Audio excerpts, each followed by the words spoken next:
I'm Emma Malte, and I'm doing the response for the con side of the argument regarding should healthcare providers be obligated to offer and help coordinate abortion in any scenario, not just when anonymously identified, regardless of their personal beliefs. I am arguing that no, there are circumstances where healthcare providers are not obligated to facilitate abortion.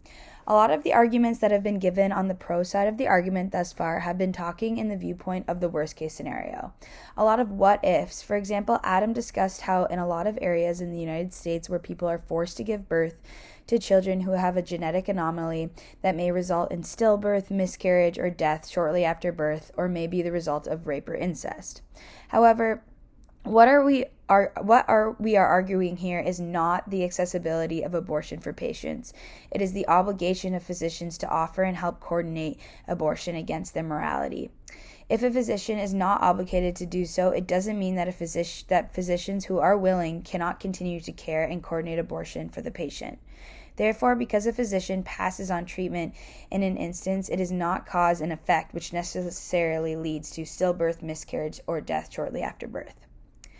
Next, insurance is just way too complicated of an issue itself to use in this argument. For example, it would be extremely rare for an individual to have a fully covered abortion set up with a physician who refuses to do the treatment and then must travel and pay out of pocket for the procedure after they say no.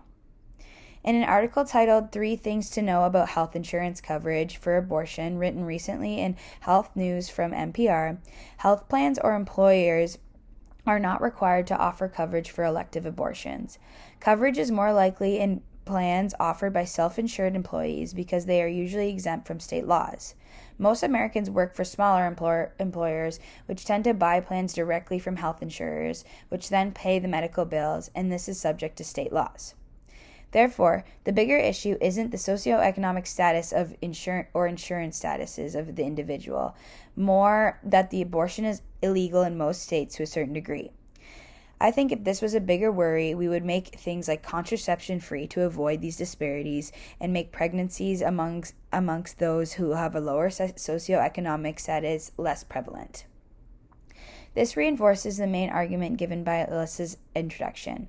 How federal and state laws are in place against abortion, so depending on what state you are in, it would not be possible to obligate a physician to participate in a treatment that is illegal. In those states where it may be legal depending on the time of the pregnancy, like Alyssa and Paul discussed, a conscientious objection must be granted. Like stated in the article, The Limits of Conscientious Refusal in Reproductive Medicine, physicians and other healthcare providers have the duty to refer patients in a timely manner to other providers if they do not feel that they can in conscience provide the standard reproductive services that patients request. In resource-poor areas, access to safe and legal reproductive services should be maintained. Providers with moral or religious objections should either practice in proximity to individuals who do not share their views or ensure that referral processes are in place.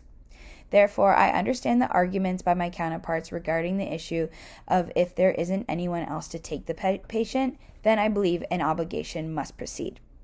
But if the system is set up correctly, then there should be other physicians in line of referral that the patient can be passed on to. This is not only better for the patient with the ethical foundation of beneficence, it is in their best interest to have a physician that is aligned with their morals, and also their autonomy proceeds because they can continue to choose to have an abortion, and their request will continue, but they will just be passed on to another physician. All in all, I think the main question that although the patient deserves to proceed with the treatment, why does their morality trump those of a physician's? If they can get help by another physician, why does this matter? And why shouldn't a physician be obligated to proceed with the treatment when someone else with a morality that aligns better with the patient would be the better option anyway?